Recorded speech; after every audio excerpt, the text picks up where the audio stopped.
지난 민선 7기 4년간 울산시장은 직무수행 평가에서 늘 꼴찌 성적표를 받는 바람에 송전시장도 슬펐겠지만 울산 시민들도 유쾌하지는 않았을 것 같아요.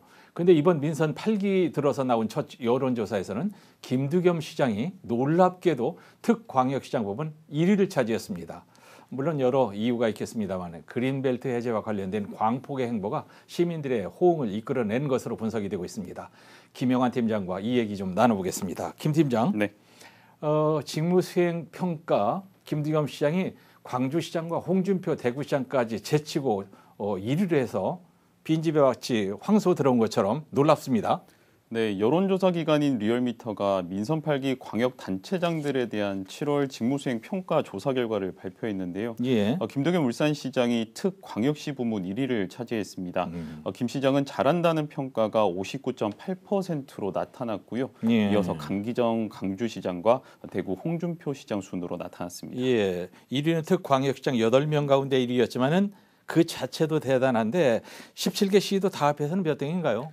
네, 전체에서는 3등입니다. 전남의 김영록 지사가 71.5%로 1위였고요. 예. 경북의 이철우 지사가 63.5%로 2위, 김두겸 시장이 3위였습니다. 예. 부산시장, 경남지사 제치고 최상위권 성적이란 말이에요. 근데 여기서 김 시장의 긍정평가가 지난 지방선거 때 얻은 득표율과 같다는 게 눈에 띈단 말이에요. 네, 8명의 특광역시장 가운데 7명이 지난 지방선거 당시 얻었던 득표율보다 낮은 긍정평가를 받았습니다. 예. 강기정 광주시장은 지방선거에서 74.9%의 득표율을 받았는데 이번에 56.8%의 긍정평가를 받았고요. 떨어졌고. 네, 홍준표 대구시장은 78.8%의 득표율을 얻은 반면에 이번에 54.9%를 받는데 그쳤습니다. 많이 떨어졌어요. 17개 시도 전체에서도 15명의 단체장들이 선거 득표율보다 낮은 평가를 받았는데요. 예. 김두겸 시장은 득표율과 긍정평가 모두 59.8%로 같았습니다. 예. 전국에서 득표율보다 평가율이 높았던 단체장은 김동연 경기지사가 유일합니다. 자, 여기서 말이죠. 더 설명이 필요한데 이런 평가율에 어떤 의미가 담겨 있습니까? 네, 아무래도 선거 때 득표율보다 직무수행 평가가 낮다는 것은 실제 일을 맡겨보니까 별로였다는 이 부정적인 시민들의 시각이 나타났던 것으로 보여지고요. 예. 김두겸 시장은 일단 같은 퍼센트이기 때문에 무난하게 잘하고 있다. 이렇게 평가할 수 있을 것 같습니다. 예, 이번 결과를 보면서 민선 7기하고 달라도 너무 다른 평가가 나오니까 저는 이 결과를 보고서 이럴 수가 하는 탄성이 나오더라고요. 네, 민선 7기 송초로 전 울산시장은 거의 4년 연속 최하위 성적표를 받아왔습니다. 예. 계속 최하위에 머물다 보니까 어느 순간부터는 이 직무 수행 평가 결과를 언론이 다루지 않는 상황까지 왔었습니다. 그렇습니다. 이 기간에 시민들이 느끼는 이 생활 만족도도 전국에서 가장 낮았습니다. 예, 물어보지는 않았지만 송 전 시장은 참 이 결과 보고 허탈해할 것 같아요. 그때는 생활 만족도도 낮게 나왔었는데 이번 조사에서는 생활 만족도도 확 올랐잖아요. 네, 광역시 부문에서는 4위, 또 전체 시도에서는 8위로 급상승했습니다. 네, 지금 취임하고 한 50여일 됐는데 시장이 바뀐 것뿐인데 생활 만족도까지 확 올랐다? 어쨌든 이 만족도가 오래 갔으면 좋겠는데 이번 조사에서 시민들이 가장 원하는 게 무엇인지를 묻는 설문조사도 함께했지 않습니까? 네. 울산 시민들 뭘 원하십니까? 1위가 지역경제 활성화, 2위가 일자리 창출, 3위가 복지 확대 순으로 나타났습니다. 예. 자, 이렇게 평가가 잘 나온 걸 보면 김두겸 시장이 시민들이 원하는 걸 잘하고 있다는 건가요? 네, 김두겸 시장이 선거 때 그리고 취임 이후에 가장 전폭적으로 밀고 있는 것이 개발 제한 구역, 바로 그린벨트 해제입니다. 네. 그린벨트를 해제해서 기업을 유치하고 이를 바탕으로 일자리를 창출하고 또 지역 경제를 활성화시키겠다는 것인데요. 이 전략이 시민들의 호응을 이끌어내고 있다고 볼 수 있습니다. 예.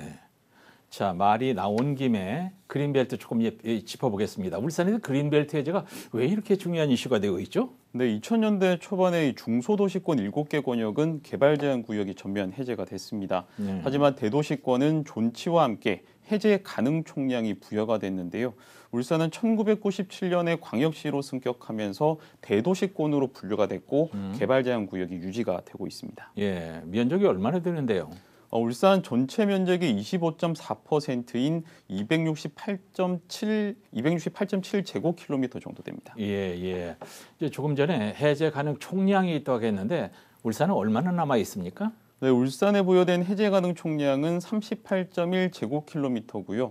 현재 23.3제곱킬로미터가 남아 있지만 예. 환경 등급이나 이 지형 등으로 인해서 사실상 개발 불능지가 대부분입니다. 또 울산의 이 도시 중심부를 가로지르는 형태로 그린벨트가 형성되어 있어가지고요. 예. 균형 발전의 저해 요인이 되고 있습니다. 네. 23.3제곱킬로미터. 이제 축구장 몇 개 면적 이렇게 얘기하면 우리가 알아듣는데 전 땅에 관심이 없어서 잘 그림은 안 그려지는데 자 이것 때문에 이제 김 시장이 대통령도 만나고 집권 여당 지도부도 만나서 그린벨트 해제를 적극 요청하고 설득하고 있지 않습니까? 울산시가 내세우는 당위성이 있죠. 네, 지역의 균형 발전과 전기차 공장 유치, 수소와 이 조선 산업 육성을 위해서 반드시 필요하다는 당위성을 강하게 어필하고 있습니다. 네, 해제 방안도 두 가지 내놨던데요. 네, 전면 해제와 선택적 해제입니다. 전면 해제는 말 그대로 완전히 풀어달라는 건데요. 예. 울산시는 환경적으로 이 보전 가치가 높은 지역은 도시 관리 계획 수립을 통해서 계속 보전을 하겠다는 입장입니다. 정부가 전면 해제를 해주지 않는다면 해제 권한을 100% 시장에게 이양해달라는 것이 일환입니다. 예. 그리고 이안은 선택적 해제 및 합리적인 조정인데요. 공공성이 인정되는 개발 사업 추진 시에는 1에서 2등급지를 포함해서 해제를 허용하고 현재 30만 제곱미터 이하인 이 시장의 해제 권한을 100만 제곱미터까지 확대해 달라는 것이 이안입니다. 예.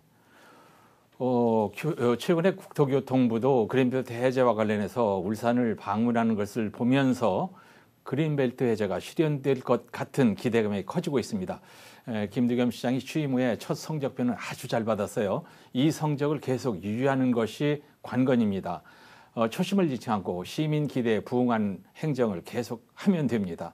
판단은 이제 시민들이 하면 되고요. 김영환 팀장과 얘기해봤습니다. 감사합니다.